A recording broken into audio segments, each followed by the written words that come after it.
thank you so much for joining me today on the interview. You submitted a nomination for our Lifting Others campaign, but firstly, I would like to know who is Penny and how did she get into the industry?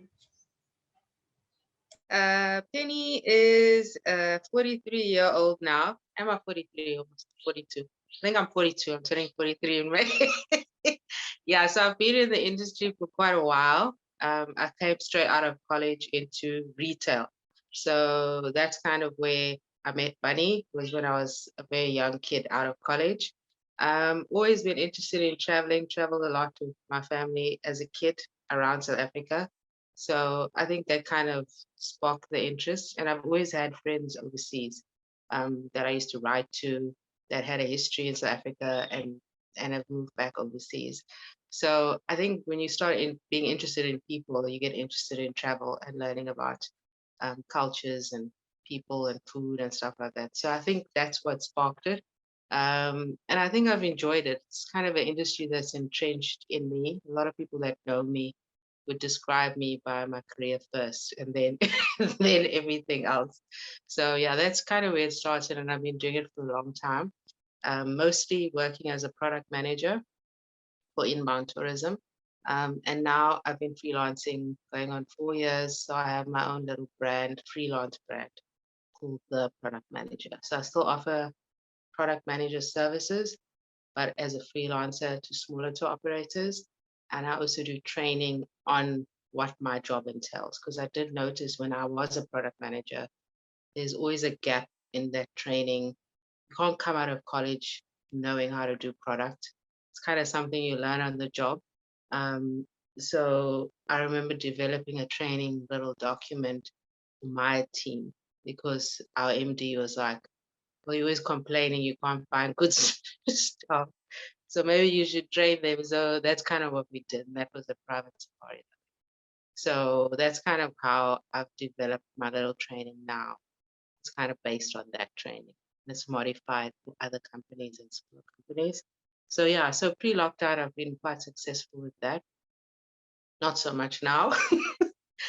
So the secondary services on my freelance list is obviously social media. So since the lockdown, that's been kind of my bread and butter. I always did it, but on a small scale, and now it's kind of the main work that I have at the moment. But I'm still rooting for tourism. I needed to come back, and I wanted to come back, not just for me, but obviously for all our colleagues and our friends and people like Bunny that have been doing great things in the industry. So yeah, that's me. Thank you so much, Penny. I think my next question would be: how was there any specific initiative or project you worked with aligned with Bunny, or did you guys just like have a type of friendship relationship, or was there any work-related things involved? Yeah, definitely work related because obviously I worked for her when I was very young, when I was a travel agent. And that was when her company was quite small. So she also started quite small and she's become quite a powerhouse in the industry and a force to be reckoned with. So it was a good grounding to see somebody really entrench themselves in the industry and cement their brand as a person and an icon when I was very young. Because I think back then, it's not like it was that long ago, but it was in terms of our industry. And I think women of color in tourism, I think it was a good thing to see at that young age what's possible. Um, and so, yeah, so I worked for her for quite a while. She's always been very supportive of my career. Obviously, we always met up at all the shows in Durban, WCM, and she always kind of was around. And then when I became a freelancer, obviously a lot of my work, believe it or not, came from my immediate network. So it's only now in the lockdown that I feel like I really have to go out and look for clients. Whereas when the first 3 years, they kind of came to me through connections and referrals, and she was one of them. So we did work recently on a big conference that she was the anchor for. I think it was for the Indian Travel Agents Association that came into South Africa. So we got to work together again for a week. So it was a challenging exercise, I think, for her and her team. I was obviously only there for a couple of days on the outside of all the plans. So yeah, so it just kind of showed that she's still fighting, she's still feisty. Um, and it kind of spurred me on because it was kind of in the beginning of my freelance journey, which is tough. I would it's not for the faint-hearted to freelance. It's a hard space to be in, and you've got to be resilient, and you've got to be really sure of what you're doing and what you're offering. So when you're surrounded by people that are like that are resilient, even in the face of huge challenge, because I'm not going to lie, that week we worked together on that conference, it was challenging. It was a very tough exercise for her and her team. And the clients, even though they were from the industry, were quite demanding. And to still pull it off in the face of all that was amazing to see. So yeah, I guess in a way I'm still pulling it off in the face of severe challenge, because it still is. I mean, as much as I do love what I do, it's not easy. Every day you've got to work exceptionally hard to stay relevant, to find clients, to keep them happy, obviously. So yeah, so that's me. Thank you, Penny. You said that you've worked with Bunny and you've went over to a freelance space. Are there any? Do you have any advice for those people that has also merged to freelance after COVID hit businesses and perhaps their businesses closed down? Is there any advice or Yeah. motivation you would like to share with them? Yeah, so I entered it, I would say out of a need. I had to do it because I got retrenched when I first started, not during COVID. I got retrenched in 2017. And I think the older you are and the longer you've worked, it's harder to get back into the same job. Because I realized that a lot of times I found jobs, not because I applied for jobs, because I knew people, or it was a referral, somebody came to me, whatever the case may be.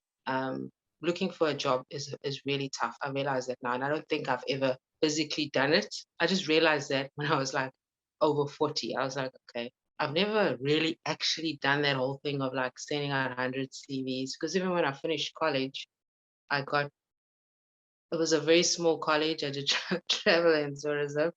And some of the kids there were just messing around. I'm not gonna lie. So out of my class that were doing tourism, I was the only one that passed. So I was the only one that got immediately placed. So the travel agency, not Bunny, was another travel agency before that, came to our college looking for an intern or staff, not an intern because I was paid. And then I was the only one that went straight from college without like applying or looking for a job. I went straight into that. And then I knew Bunny. My mom, I think, knew Bunny. So when that travel agency closed, I went straight there. And then it just could kind of always happen like that throughout my whole career. And then you get to a stage where people start telling you, possibly in the last 5 years of working, like you should do your own thing, you should do your own thing. But it's a tough decision. You've got to be really brave because it's very easy to be content working for somebody just in that rat race, even though maybe deep down you do know that you have got the instinct to do something. So I would say for me, it was being brave and also being sure of the knowledge that you have to impart to people. Because essentially, a lot of freelancers are taking quite a lot of knowledge and they are sharing it with people, either on a consulting basis or they're actually helping other companies. So you've got to be really sure of yourself and very confident in your knowledge and your expertise. If you doubt yourself, I think it will never work because you've got to walk into clients' offices, whether you're training or whatever the case may be, with quite a lot of confidence so that they are sure that you're actually adding value to the organization. So I kind of sat on it for a long time. I remember I had a logo for months and I was just kind of looking at it. I didn't do anything. And then eventually I was like, okay, I have to do something now. And that's kind of when I went for it. But it was surprising. It's like when the first client said yes, it wasn't actually someone I even knew. It was a small company in Joburg, a tour operator. And they called me like at 6 p.m. And they were like, yes. And that was my first client. And it kind of shocked me. I kind of sat in the car for like 20 minutes going, I said, yes, but they like my proposal. So yeah, so it does spur you on when you do get clients, but it is essentially for me, those are the things that kept me going is like being brave, being sure of yourself and confident in your knowledge and your expertise, especially if you've worked for a long time, you've built up a lot. There's people out there that really need assistance. Small companies, SMMEs, entrepreneurs, and those are my target. And I found working with people like that, it changes the perception of the input that you're having in people's lives because they see it's like it's very real. It's not a huge corporation where there's hundreds of people. Normally you're dealing one-on-one with an owner or a couple or a solopreneur and you see the results like face to face. So it does help if you've got a plan and you're brave and you trust yourself and your expertise. Definitely.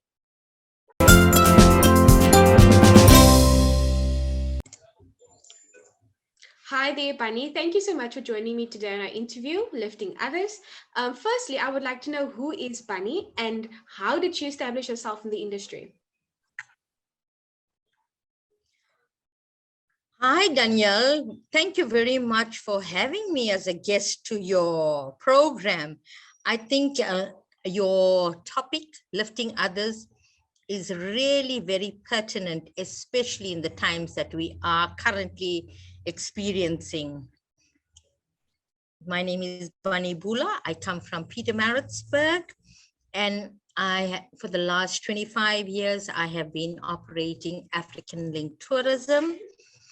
We're a DMC which has evolved over the years into not only providing DMC work for clients, but we're also very involved in tourism development, specifically heritage and political tourism.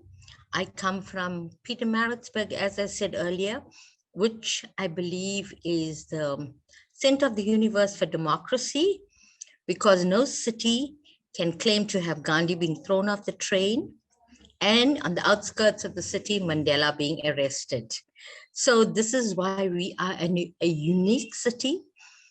And because I have seen the potential in promoting the footsteps of Gandhi and Mandela, that has resulted in a wonderful product called the Freedom Route, together with several other stakeholders.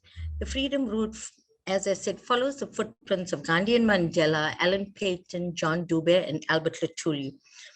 We have an absolutely, so exciting, a little bus that is fully branded, where you'll be able to see our bus on www.mandelafreedomroute.co.za, and it operates from Durban to Pietermaritzburg, visiting the iconic sites that our leaders visited. So in the process of us developing the product, we basically have established extremely good relationships with the stakeholders that are in their products. And we have a couple of young, mischievous, energetic ladies that have trained to be the tour guides on the bus, and they bring in the fun aspect to a very historical program. Otherwise, it might end up being very boring and chase a lot of people away. In addition to that, we also operate a tourism training academy. In the last 20 years, I've been involved with the TVET colleges and the DUTs and have provided in-service training for a lot of the interns. And we found that there's so many gaps. The people that are lecturing at these institutions have had no on-the-ground experience or practical experience. So the students come in with wonderful certificates, with lots of A's and coming in star-studded. But when it comes to the practical aspect, they're clueless. And we have a training academy now, which is African Link Tourism Training Academy, offering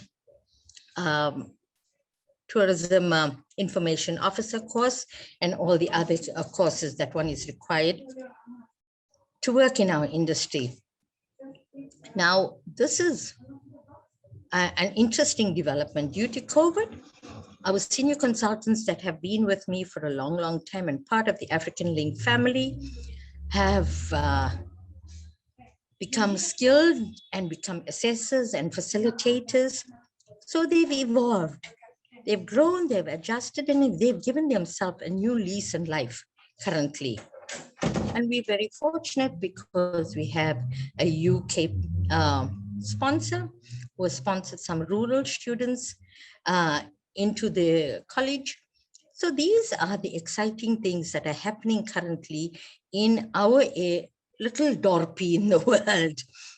But I think it's purely because we work very closely with our stakeholders, and as a team, everyone's pretty proactive and creative. You know, there's something about people that come from the farm. They're very innovative. And I think this applies very much to us. So we are hoping that soon COVID will settle in so we can attract our international clients. But until then, our focus is very strongly on promoting the Freedom Group, upskilling the young people to be ready for the influx of people once COVID relaxes. So we'll be able to present some very skilled people into the industry. I'm very much a community development, grassroots kind of person who works with our organization called the Gandhi Foundation. And from there, we have developed the Gandhi Mandela Youth Webinar. We have a Women's Day program. So fortunately, we diversified into all these other projects. And that has held us in good stead because it's given us a variety of different arenas that we operate in. Our markets have changed drastically, of course, but we are hoping for better times to come. And I'm sure the learnings we have had through the COVID period is going to help us and keep us in good stead. So I think that's a little bit about who Bunny is. Amazing. Thank you so much, Bunny. My second question would be, you were nominated by Penny Lotz. Would you like to tell me more about what you guys worked on together and how that helped your industry on that side? Well, I think Penny started working with me, it's been about 15 or 20 years ago. No, time has gone by so quickly, I can't even remember. But Penny was this very young lady that joined me. And at that stage, we were focusing very much on corporate work and all the low-hanging fruit that comes from the corporate industry. And we were not really involved in tourism development and local sustainable tourism. But recently, I think it was about 2 years ago, Penny worked with us when we had a conference in Cape Town. And she's a very, very proactive, innovative young lady. She came in and took over one of the sectors of the conference. And there was I had so much of confidence in her. And there was no need for us to even monitor her. In fact, she was monitoring and guiding us in whatever we were doing in the other aspects of the conference. So we've had a very long friendship, and it has been a friendship where we can bounce ideas with one another. We're very comfortable to be able to dream what our plans could possibly be like. Because sometimes when you're working in a project, you actually don't know the end result. And sometimes just by trial and error, you get to the end result. But you need to have people who can support you along the way. And that I can honestly say, I know that I can count on Penny a lot for that. Amazing. It seemed like you guys worked very cohesively and had a great relationship in work related. I think, when you My know somebody for a very long time, then that is how the relationship works. Yeah. Thank you, Bunny. My last question would be based on your knowledge and your experience working with these children or these pupils that come in with low skills. What advice or motivation do you have for those that are still unsure about what the next step is? There are so many gray areas. I'm currently working with a group that has just come out of college and have visions of being involved in the tourism industry, but the lack of knowledge of how the computer works, the lack of knowledge on the internet, there's so much gaps. And these poor young people are intimidated. So we need to do a little bit of hold handing. We need to nurture them a little bit to take them from the third world status they are currently in their mindsets and to bring them to first world. And being young, they are resilient. They definitely are. My main focus is that I take them on site visits very much, because I think that to me is the more important aspect of tourism development, so that when you are talking 3-star hotel, 4-star hotel, you've seen it, you've experienced it, you know exactly what you're talking about. But if you haven't seen it, then you're thumb sucking.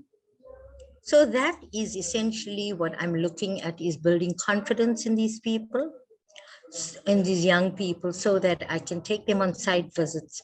We're fortunate, as I spoke about the Freedom Route, we have very good partners. So they are exposed to products that are specialized in different ways. Like it would be the Phoenix settlement, you'll see the whole Gandhi experience. If you go to the Mandela capture site, you're learning a totally different area, but you would meet with the marketing managers, you would meet what client base comes in, you'll see the events that are associated with these kind of historical attractions. So my hope is that the exposure to the key people that have driven these projects, the association with the students would give them the confidence and the oomph to be able to see that there's something exciting in our industry. Definitely, Bunny. Would there be anything else you would like to add? Not really. I think I'd like to close and say that we've just come from Freedom Route, Freedom Day. There's a lot of hope. I know that times are bleak, but this will pass. And the most wonderful thing and exciting for me is that we will be producing throughout the country, amongst several people, a new generation of highly energetic and activated young people that was needed in the industry. I think there's a lot of skill that is available with the older people. The more mature people should be guiding and nurturing, but the industry needs a spunk, like what I can see in your eyes, the sparkle in your eyes. That's what it needs at the moment to take us all forward. Definitely. Thank you, Bunny. Thank you so much for being a super lifter, and thank you for what you do for our people, our youth, and our community. Thank you so much, Danielle.